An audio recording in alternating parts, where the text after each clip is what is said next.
The reality is in the United States, there's no word privacy in the US Constitution, right? We do have the Fourth Amendment, but the Fourth Amendment really involves government entities from searching your actual property, and they need a warrant, right?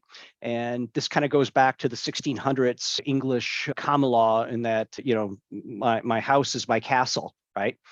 And so what we're faced here in the United States is that really the laws that people have to worry about are more sectoral. And the reality is that these laws, most of the laws involving privacy, were actually passed 30, 40, 50 years ago. So we do not have and have not had a national privacy law. And so for the practitioners that are out there that have to deal with privacy, unfortunately, you have to deal with a patchwork of federal laws like you see right here, but you also have to deal with a patchwork of an increasing number of state laws, right?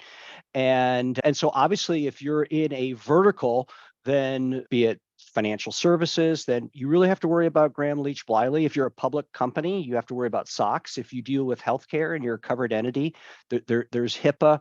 The list goes on. So there's probably a sectoral law associated with your industry, but now there's state laws that are coming through.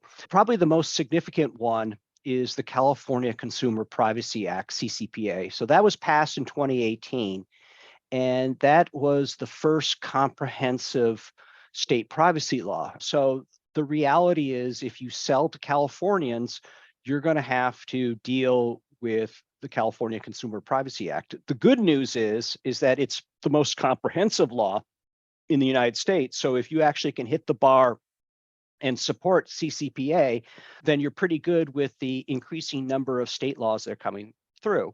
And basically, and I should also add that California in 1972 added privacy to its constitution. And so in 1972, there was a proposition, it passed, and it gives Californians an inalienable right to privacy.